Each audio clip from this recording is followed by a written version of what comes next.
জিনিসগুলো আর কতদিন ধরে মানুষ বয়ে চলবে? কেন আমাদের বয়স বললে কোন ক্ষতিটা হবে? আলটিমেটলি এখন কি হচ্ছে, এখন আমাদের বয়সের মেয়েরা যে যে পার্টগুলো করছে তাদের কি সেই বয়সের দেখতে লাগে? যে সেই পার্টগুলো আমরা করছি, তো আমরা কেন বয়স বেকার লুকাতে যাব? খেয়ে কাজ নেই, কম্ম নেই, মানধাত্তার আমল ধরে মেয়েদের বয়স কথা গেছে। সে আমার 35 হতে চললো নাকি হতে চললো, তো হতে চললো রুম্পাদি ম্যাক্সিমাম 42, আবার সামনে জন্মে হবে বলছে 42 থেকে বেশি তোমার। এবার যেটা আমি বলেছি সেটাতে কন্যা মানে বলছে আমি সত্যি সত্যি আকাশ থেকে পড়েছিলাম না, ও আকাশ থেকে পড়েছে। প্রসেনজিৎ চট্টোপাধ্যায়কে আমরা এভারগ্রিন দেখতে অভ্যস্ত, কারণ he has maintained himself like that. আমাদের প্রফেশনাল ডিমান্ড এটা যে আমরা নিজেদেরকে মেনটেন করব যাতে আমাদেরকে সুন্দর দেখতে লাগে, বয়স বোঝা না যায় ফাজায় ও সমস্ত ফালতু কথা। তাহলে মোমো নিয়ে চলে এসো। গন্ধরাজ খাবে না প্লেন খাবে? আমি তাহলে গন্ধরাজ খাবো, কিন্তু আমি তো দুটো খাবো। আমি চিকেন ভালোবাসি না। দুটো আমিও তাই। তুমি দুটো তাহলে এক প্লেটই আনো, এক প্লেট তো 8টা দেয় হয়ে যাবে, ওরা দুটো তো। এই তোমরা এই ও আছে কিন্তু সুহানা আছে, সুহানা 2 প্লেট। না গন্ধরাজি দুটো নিয়ে নেব। আমি মেকআপ রুমে ঘুমোই নয় ফ্লোরে ঘুমোই, কিন্তু আমি ঘুমোই, ওটা কন্টিনিউটি। হ্যাঁ মানে এই ঘুমের মধ্যে আমরাও আছি, আমরাও যখন তখন চোখটা বন্ধ করে ফেলি। আমার মতো পারো না, না এই চ্যালেঞ্জ নেই, ওইটা নয়, এই চ্যালেঞ্জটা অবশ্যই নয়। ছোট চেয়ার পেলে সেখানেই গুটিয়ে শামুকের মতো ঘুমিয়ে পড়ে। আমার তো এই চেহারায় সম্ভব নয়, আর অতটা ওর মতন আমি স্মার্ট নই যে ছোট চেয়ারে গুটিয়ে ঘুমিয়ে পড়বো। আমার কোমরে খুব ব্যথা, আমি সেটা পারি না। কিন্তু হ্যাঁ, এখানে ঘুমিয়ে পড়েছি, এরকম হয়েছে। তারপরে হাত পা নাড়াতে পারিনি, মানে এমন ঘুমিয়েছি অঘোরে যে তারপরে হাত পা নাড়াতেই পারছি না। আর না আমি যেটা পারি, বিশেষ করে পারি, সেটা হচ্ছে আমি স্ট্রেট ঘুমোতে পারি। মানে এটা ফ্লোরে আমাদের ডিরেক্টর বা কো অ্যাক্টররা করে দেখায় যে আমি নাকি স্ট্রেট ঘুমোই, এরকম একটু হতে পারলেই আমি নাকি ঘুমিয়ে পড়তে পারি। কিন্তু হ্যাঁ, ঘুমটা আমাদের একটা কমন ব্যাপার। আর আরেকটা কমন ব্যাপার হচ্ছে বাচ্চা নিয়ে আলোচনা। এটা সত্যি কথা। হ্যাঁ, কারণ কন্যার মেয়ে 7 বছর, আমারটা 3.5 বছর। ও আমার কাছে তো সিনিয়র, আর ওই দিকের জন্য সুপার সিনিয়র, দিল্লিতে পাঠিয়ে দিয়েছে মেয়েকে। সুতরাং আমাদের একটা মানে বাচ্চা নিয়ে আলোচনাটা কমন। হ্যাঁ, মানে রুম্পাদির মেয়ে এত বড় হয়ে গেছে, তাকে নিয়েও এক রকমের টেনশন। কন্যার মেয়ে মাঝামাঝি জায়গায় দাঁড়িয়ে আছে, তাকে নিয়ে আলাদা টেনশন। আর আমার জন্য তো একেবারে গেড়ি গুগলি সবে আর কি। সুতরাং আমি সবটা শুনে ভাবি যে ভগবান কত দূর এগোতে হবে। সুতরাং এইটা আমাদের বিরাট কমন আলোচনার বিষয়। একেবারেই সিনিয়র ব্যক্তি কি কিছু টিপস দিচ্ছে এই বিষয়ে? না, সিনিয়র ব্যক্তি খুবই টেনশনে থাকে, আমি এমনিতেই খুব অ্যাংজাইটি করি।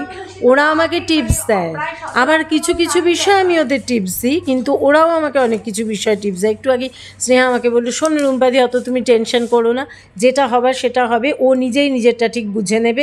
কারণ আমার মেয়ে শুনলাম আমাকে ফোন করে বললো যে আজকে শরীর প্রচণ্ড উইক লাগছে, খুব খারাপ শরীর, সকাল থেকে কিছু সেরকমভাবে খাওয়ার সময় পায়নি, খেতে পারেনি, আর মানে কষ্ট হচ্ছে শারীরিক আর কি, মাথা ঘুরেছে ইত্যাদি।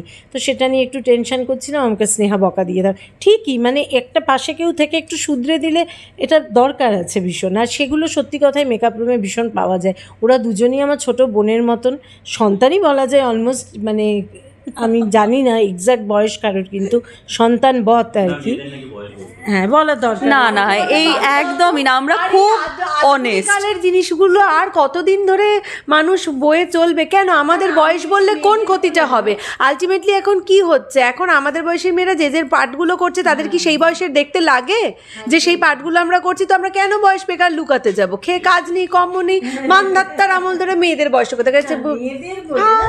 সে যদি কারোর ব্যক্তিগত ইচ্ছে থাকে বলবো না। না, আমার মনে হয় সত্যি সত্যি সেই যুগটা পাল্টেছে, যেখানে ওই হিপোক্রিসি গুলো আর নেই। কথা হবে, আমার 35 হতে চললো নাকি হতে চললো, তো হতে চললো রুম্পাদি ম্যাক্সিমাম 42, আবার সামনে জন্মে হবে বলছে 42 থেকে বেশি তোমার। এবার যেটা আমি বলেছি সেটাতে কন্যা মানে বলছে আমি সত্যি সত্যি আকাশ থেকে পড়েছিলাম। না, ও আকাশ থেকে পড়েছে। আনন্দ তোর থেকে আমি না, সেটা আলাদা, সেটা আমাদের প্রফেশনাল ডিমান্ড।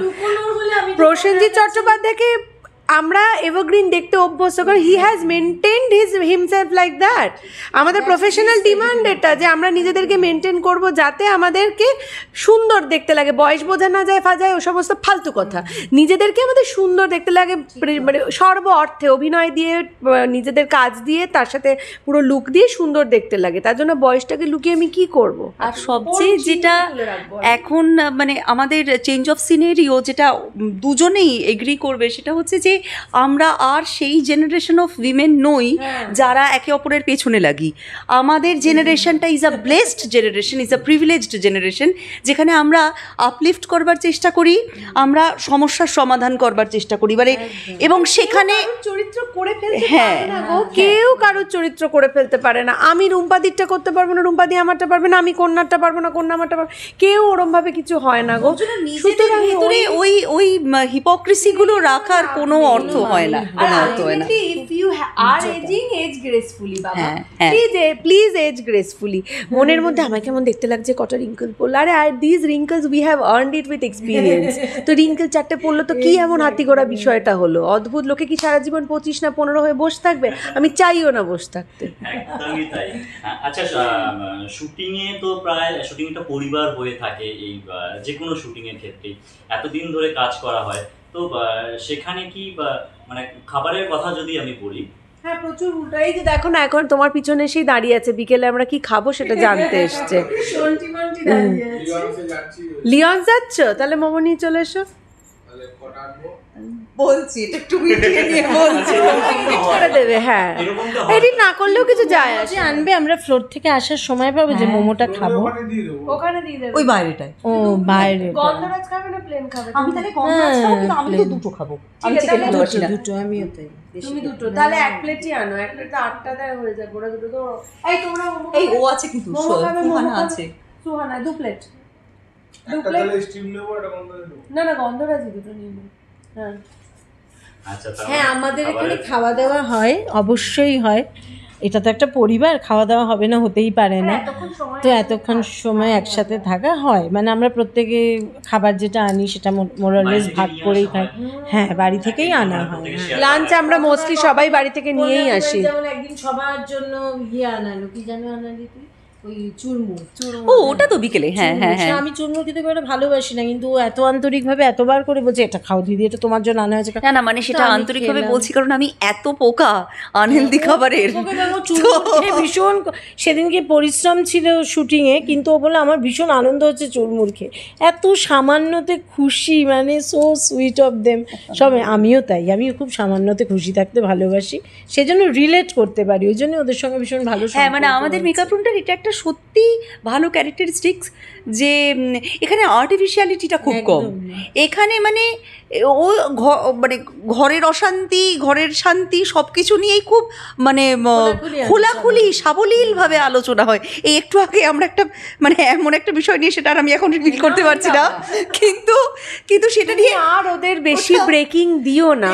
এটা এত রিলেটেবল, ওরা সবাই আবার পিঠ চাপড়াচ্ছে কথাটা শুনে। আর একটা জিনিস যেটা দরকার মানে ভালো থাকবার জন্য, যে অন্যের ওপর হাসতে সবাই পারে, নিজের ওপর হাসবার একটা যোগ্যতা থাকা দরকার। সেটা থাকলে মনটা অনেক হালকা থাকে। একদম আমি নিজের ওপর হাসি, মানে আমরা হাসতেই থাকি, কারণ আমরা প্রত্যেকে এমন একটা ভুলভাল করি যে সেটা তো আলটিমেটলি হাসিতেই পর্যবসিত হয় আর কি। ছেলেদের মেকআপ রুমে যখন ছেলেরা একসঙ্গে ইন্টারভিউ দিয়েছিল, তারা বলেছিল তারা নাকি প্রচুর পিএনপিসি করে মেকআপ। আমরাও করি, আমাদের তাহলে আমি বলবো সেটা আমাদের পরিমাণ অনেক কম, কিন্তু করি আমরা। কনস্ট্রাকটিভও বলি, বিএনপিসিও করি, সব করি। শুধু বিএনপিসি নিশ্চয়ই করি না। আমি বললাম এত বাচ্চা নিয়ে আলোচনা হয় না তার মধ্যে, সুতরাং ওটা অনেকটা সিংহভাগ জুড়ে থাকে। আর যদি করেই বা থাকি তাহলে বেশ করি। বিএনপিসি না করলে তোমার মন ভালো থাকবে। বিএনপিসি করেছি এবং পরে আমাকে কন্যা বললো যে রুম্পাদি তুমি করছো ঠিক আছে, একটু সুগার কোট করে করো, তুমি একদম সুগার কোটিং নিয়েই এরকমভাবে করো না। তো ও ছোট, আমি ওর থেকে শিখলাম যে হ্যাঁ পিএনপিসি তো করলেও একটু সুগার কোট করে করা উচিত, মানে নিজেকে বাঁচিয়ে করা উচিত। সত্যি বলছি শিখিনি, বিশ্বাস করুন, বড্ড স্ট্রেট কথা বলি, এটা খুব বলা উচিত নয়, কিন্তু জীবন এটাই শিখিয়েছে। স্ট্রেট বলো, তাতে যা ভাগ্যে আছে তাই হবে, কিন্তু ওই নিজের কাছে নিজে ছোট হওয়াটা একদম পছন্দ। একদিন আমরা আলোচনা করছিলাম যে আমরা সিচুয়েশনকে কেমনভাবে হ্যান্ডেল করি, তো স্নেহা বললো যে আমি আর কন্যা প্রায় সেমভাবে হ্যান্ডেল করব, শুধু আমি যেটা একদম ব্ল্যাটেন্টলি এরকম করে বলবো সেটা কোনটা অনেক গুছিয়ে সুন্দর। আপনি বোধহয় আমার কথাটার মানে বুঝতে পারছেন না, তবে এইভাবে বলবো, কিন্তু বিষয়বস্তুটা একদম এক থাকবে, আমাদের কোনো পন্থা আলাদা নয়। কিন্তু আমি হয়তো এতই বাজেভাবে বলবো যে এটা বাওয়ালে পর্যবসিত হবে। যাই হোক, শুধু সব সিক্রেট তো সবাই রেয়াত করে কথা বলে, এটা রেয়াত করে কথা বলে সবাই। আমাদের ডাক পড়েছে, আমাদের ফ্লোরে যেতে হবে। থ্যাংক ইউ সো মাচ আমাদেরকে, মানে আমাদের নিয়ে তোমরা তো সবসময় ফ্লোরে আসো আমাদের স্টোরি কভার করার জন্য, তাই তোমাদেরকেও থ্যাংক ইউ, আর আমাদের দর্শকদের থ্যাংক ইউ। আগামী দিনে যেটা বললাম যে অবশ্যই পুবের ময়না দেখবে, এখন আশা করি আগামী দিনের সবকটা এপিসোড আপনাদের ভালো লাগবে। Thank you. পুবের ময়না সম্পর্কে তো আর আজকে নতুন করে বলার কিছু নেই, মানে সত্যি খুব ভালো একটা গল্প। হ্যাঁ, হয় না, একটা গল্প আস্তে আস্তে ডেভেলপ করে একটা সুন্দর পয়েন্টে পৌঁছায়। পুবের ময়না সত্যি ধাপ বেয়ে বেয়ে সেই সুন্দর একটা জায়গায় পৌঁছচ্ছে। আর বলবো প্রত্যেকটা চরিত্র যারা যারা অভিনয় করছেন তারা খুব সুন্দর করে ফোটাচ্ছেন। আর মানে শুটিংটা অত্যন্ত পরিশ্রমের একটা কাজ, এবং সেই পরিশ্রমের একটাই পারিশ্রমিক হয় যদি সেইটা আপনারা দেখেন। পুবের ময়নাকে যদি সেই আয়ুটা আপনারা দেন, তার জন্য রেগুলারলি সন্ধ্যে 6টায় সোম থেকে রবিবার অবশ্যই পুবের ময়না দেখবেন, আমাদের পাশে থাকবেন। হ্যাঁ, একই কথা আমারও। সেটা হচ্ছে যে পুবের ময়না, জানি না আপনারা হয়তো লোকজনের থেকে রিপোর্ট সংগ্রহ করে কোনো একটা সিরিয়াল দেখা চয়েস করেন, কিন্তু সেটা করবেন না। আমাদের কথাটা একটু শুনুন, একটু ধৈর্য রেখে পুবের ময়নাটা দেখুন।